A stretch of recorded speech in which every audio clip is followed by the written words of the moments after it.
আসসালামু আলাইকুম। আপডেট বাংলা সংবাদে আপনাকে স্বাগত। শুরুতেই শিরোনাম, পরে বিস্তারিত। বিতাড়িত স্বৈরাচার মাথা চাড়া দেওয়ার চেষ্টা করছে বলল তারেক রহমান। এদিকে শিক্ষার্থীদের সংঘর্ষ, সব পক্ষকে ধৈর্য ধরার আহ্বান উপদেষ্টা আসিফের। এছাড়া শেখ হাসিনা সহ পালিয়ে যাওয়া নেতারা দেশে অস্থিতিশীলতা সৃষ্টি করছে। আরও থাকছে নির্বাচনের 3 দিনের ছুটি সহ 17 সুপারিশ গণ অধিকার পরিষদের। অন্যদিকে ইসলামী শাসন ব্যবস্থা ছাড়া বৈষম্য দূর হবে না বলল মামুনুল হক। এবং সর্বশেষ জানিয়ে দেব যাত্রাবাড়ির ড্যামরা এলাকায় বিজেপি মোতায়েন। শিরোনাম শুনছিলেন, এবার বিস্তারিত। তার আগে ভিডিওটিতে একটি লাইক, কমেন্ট, শেয়ার করে সবাইকে দেখার সুযোগ করে দিতে বিশেষ অনুরোধ রইল। বিতাড়িত স্বৈরাচার মাথা চাড়া দেওয়ার চেষ্টা করছে বলল তারেক রহমান। বিএনপির ভারপ্রাপ্ত চেয়ারম্যান তারেক রহমান বলেছেন, বিতাড়িত স্বৈরাচার ও তাদের দোসর নানা কৌশলে আবারও মাথাচাড়া দিয়ে ওঠার চেষ্টা করছে। অপশক্তি দেশে এবং দেশের বাইরে থেকে গণতন্ত্রের সপক্ষে শক্তির মধ্যে ভুল বোঝাবুঝির সৃষ্টির চেষ্টা করছে। তবে আমরা সবাই সতর্ক থাকলে দেশের সপক্ষে শক্তির মধ্যে ভুল বোঝাবুঝি থাকবে না বলে বিশ্বাস করি। তারেক রহমান বলেন, আওয়ামী স্বৈরাচারের পালায়নের পর জনগণের বিশাল আকাঙ্ক্ষা নিয়ে যাত্রা শুরু করে অন্তর্বর্তী সরকার। তবে গণতন্ত্রের পক্ষে সব শক্তি ও সাংবাদিকদের সতর্ক থাকা দরকার। চলমান গণতন্ত্রের যাত্রাকে বাধাগ্রস্ত করতে নানা রকম ষড়যন্ত্র শুরু হয়েছে। তিনি বলেন, পালাতক মাফিয়া সরকার বিগত দিনে বিএনপি সহ বিরোধী দলের হাজার হাজার মানুষকে হত্যা করেছে, শত শত নেতাকর্মীকে গুম করেছে, গণ অভ্যুত্থানের সময় হাজার হাজার ছাত্রকে হত্যা করেছে, কমপক্ষে 30,000 মানুষকে হত্যা করেছে। এই আন্দোলনে শুধু বিএনপির অঙ্গ সংগঠনের 4 শতাধিক নেতাকর্মী শহীদ হয়েছে। তারেক রহমান বলেন, লেখক, সাংবাদিক ও বুদ্ধিজীবীদের মধ্যে যে কোনো বিষয়ে ভিন্ন মত থাকতে পারে, এটি গণতন্ত্রের সৌন্দর্য। কিন্তু ভিন্ন মতকে দমন ও দালালতির পরিণতি কি হতে পারে তা গত 1.5 দশকে দেশের জনগণ হাড়ে হাড়ে টের পেয়েছে। পালাতক স্বৈরাচারের সঙ্গে সঙ্গে তাদের মন্ত্রী, এমপি কিংবা বায়তুল মুকাররমের খতিব, জাতীয় প্রেস ক্লাবের সভাপতি, সাধারণ সম্পাদকের পালায়নের মাধ্যমে আবারও প্রমাণিত হয়েছে যে অবৈধ রাষ্ট্রশক্তি নয়, শেষ পর্যন্ত জনগণের রায়ই চূড়ান্ত।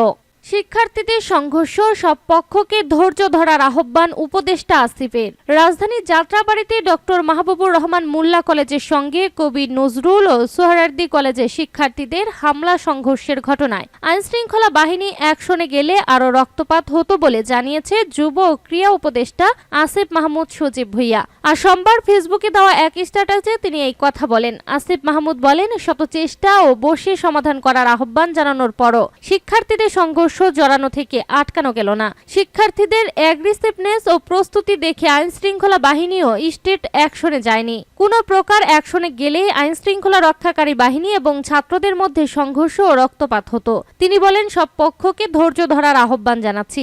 একত্রে দেশ গড়ার সময়ে সংঘর্ষের মতো নিন্দনীয় কাজে জড়ানো দুঃখজনক। এই ঘটনায় জড়িতদের বিরুদ্ধে যথাযথ আইনি ব্যবস্থা নেওয়া হবে।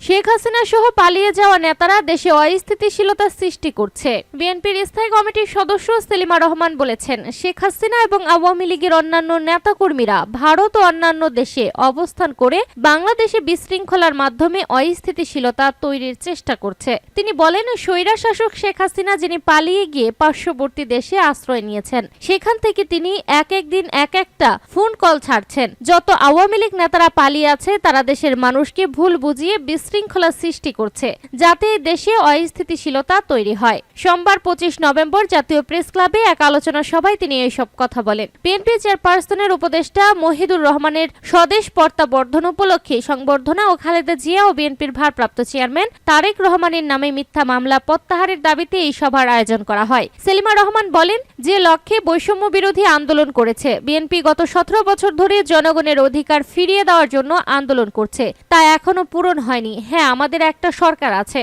তারা কাজ করার চেষ্টা করছে। তিনি বলেন, আমরা একটা কঠিন সময়ে বাস করছি। বৈষম্য বিরোধী ছাত্র আন্দোলনের মধ্য দিয়ে স্বৈরশাসক দেশ থেকে পালিয়ে গেলেও তাদের দোসররা এখনো সক্রিয় আছে। আজকে বিভিন্ন ভাবে নানা ধরনের সংকট তৈরি করা হচ্ছে। এখন সময় এসেছে মানুষের পাশে দাঁড়ানোর, তাদের জন্য কাজ করার। বিএনপি ক্ষমতার জন্য লড়াই করে না জানিয়ে সেলিমা রহমান বলেন, বিএনপি লড়াই করে জনগণের কল্যাণের জন্য। কারণ আপনারা দেখেন, একের পর এক যতগুলো স্বৈরাচার সরকার এসেছে, হয়েছে। শহীদ জিয়া থেকে শুরু করে বেগম খালেদা জিয়া, যিনি মিথ্যা মামলায় আজকে জর্জরিত। এরপর তারেক রহমান, তার বিরুদ্ধে অসংখ্য মিথ্যা মামলা। 17 বছরে কত নেতা গুম, খুন এবং হত্যা হয়েছে। তারপরও এইসব মিথ্যা মামলা নিয়ে বিএনপি বারবার জনগণের পাশে দাঁড়াচ্ছে। নির্বাচনের 3 দিনের ছুটি সহ 17 সুপারিশ গণ অধিকার পরিষদের। নির্বাচনের 3 দিনের ছুটি সহ 17টি সুপারিশ করেছে গণ অধিকার পরিষদের নূর। সোমবার 25 নভেম্বর নির্বাচন ব্যবস্থা সংস্কার কমিশনের কাছে এমন সুপারিশ করেছে দলটি। দলের সাধারণ সম্পাদক রাশেদ খান সাংবাদিকদের বলেন, আজ সংস্কার কমিশনের সুপারিশ জমা দেওয়ার শেষ দিন ছিল, কিন্তু তাদের আজকে অফিসে এসে পাওয়া যায়নি, তাই আমরা ইমেইলের মাধ্যমে সুপারিশ জমা দিয়েছি। গণ অধিকার পরিষদের সুপারিশগুলো হলো: 1.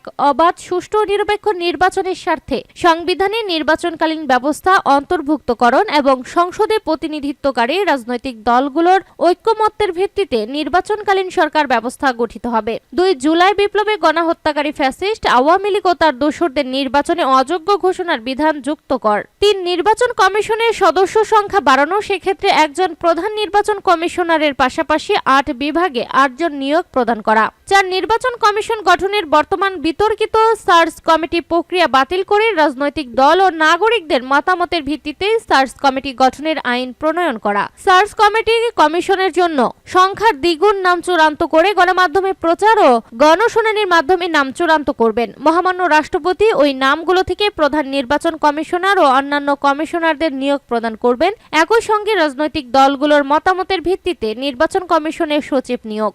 ইসলামী শাসন ব্যবস্থা ছাড়া বৈষম্য দূর হবে না বলল মামুনুল হক। ইসলামী শাসন ব্যবস্থা ছাড়া বৈষম্য দূর হবে না বলে মন্তব্য করেছে খেলাফত মজলিসের মহাসচিব মাওলানা মামুনুল হক। মামুনুল হক বলেন, এই দেশ থেকে বৈষম্য দূর করতে রাজপথে ছাত্র জনতাকে রক্ত দিতে হয়েছে, তবে ন্যায় বিচার প্রতিষ্ঠা করা একমাত্র ইসলামের কমিটমেন্ট।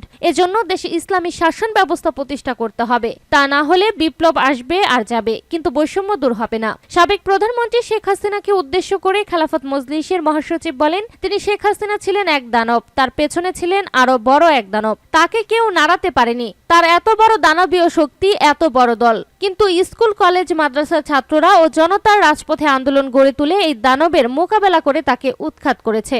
এ সময় টেকেরহাটে বড় পীরজাদা মাওলানা আবুল হোসেন আনসারী সহ অন্যান্য মাওলানা উপস্থিত ছিলেন।